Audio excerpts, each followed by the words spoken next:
Henry Explores the Mountains by Mark Taylor. On the night of the big frost, Henry and Laird Angus MacAngus looked at Henry's posters of mountains. "Angus," said Henry, "we had better explore the mountains before winter sets in." Angus thumped his tail excitedly. "Tomorrow will be the day," said Henry. The next morning before breakfast, Henry made ready his explorer's kit. He filled it extra full of flags, and then asked his father for some long rope. "Why do you need rope?" asked his father.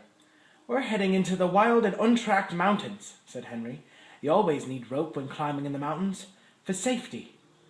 "And why are you taking so many flags?" asked his father. "I expect to make a new trail," replied Henry. "Angus and I will be trailblazers."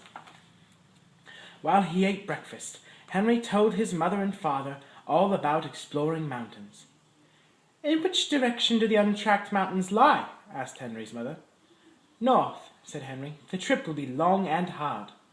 "Well, please be careful," said his mother, as she packed an extra big lunch.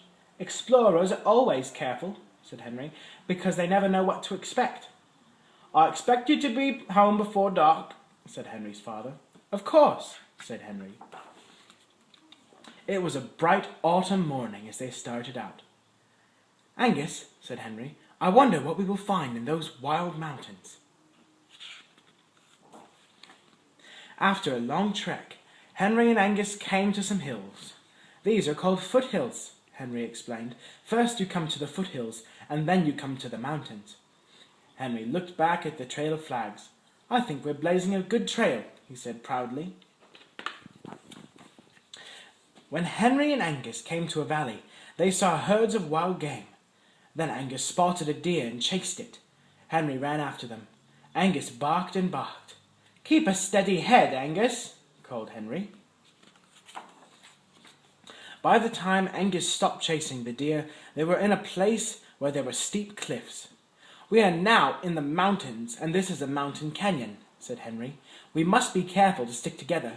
We must avoid falling or getting caught in an avalanche." Avalanche was Henry's favorite new word. "And we must be on the lookout for bears and wolves," warned Henry. When Angus spied a fox, he started to chase it. "Watch out!" cried Henry. Angus slipped off the edge of the canyon, but the rope kept him from falling too far. "You were almost a goner," said Henry. "Now you see why mountain climbers and explorers need good strong rope." Then Henry said, "We'll call this Angus Canyon." It was dark and lonely in the mountains. Henry was surprised when they met a wolf. There was hardly time to think, but Angus was very brave and barked as hard as he could. Just in time, an old man appeared. "This is my dog, and I call him Wolf," he explained. "He is old and toothless, but he is a good watchdog." "Well, I'm an explorer," said Henry. "I'm pretty used to surprises, and this is my dog, and I call him Laird Angus MacAngus." Henry and Angus came to the top of the mountains at last. "This will be Mount Henry forever," Henry declared, and he claimed it with his biggest flag. Then Henry and Angus ate their lunch.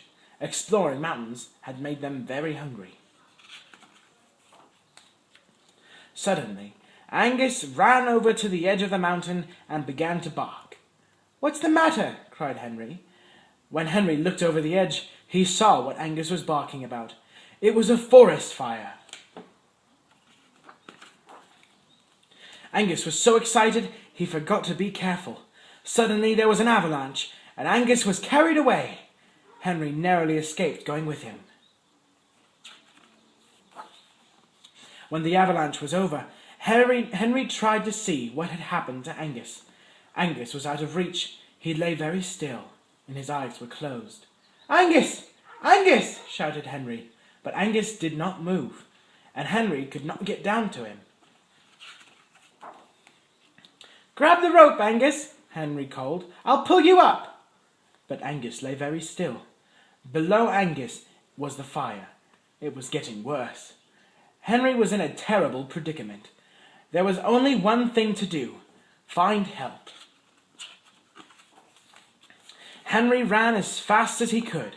Luckily, He had his trail of flags to follow. Henry ran to the old man's cabin and told him about Angus and about the fire. The old man telephoned for help. "We must hurry," said Henry. Things happened fast. A helicopter landed right on top of Mount Henry, and down below a fire truck came to fight the forest fire. Henry and the old man told the pilot what had happened. The pilot was a forest ranger. "When I saw a trail of flags below, I knew which way to fly," said the ranger. "Those flags made a good trail for me." Another ranger came, and he was very brave. Quickly, he went to the rescue of Angus. It was a dangerous task. Henry and the old man did all they could to help. Angus was all right. He had just had his breath knocked out. Everybody praised him for discovering the fire in time. Then Henry and Angus got a ride home in the helicopter. It was very exciting. The ranger followed Henry's trail. Henry explained how flags are useful to explorers. Henry's mother and father were amazed to see Henry and Angus in a helicopter. "What happened?" they both asked at once. "We helped put out a forest fire," said Henry. "One never knows what to expect from this explorer," said Henry's mother. "That's right," Henry agreed. Henry and the ranger explained everything that had happened. "Henry and Angus are heroes," said the ranger. "It was the most exciting day of my life," said Henry, "and everything came out all right, thanks to my flags."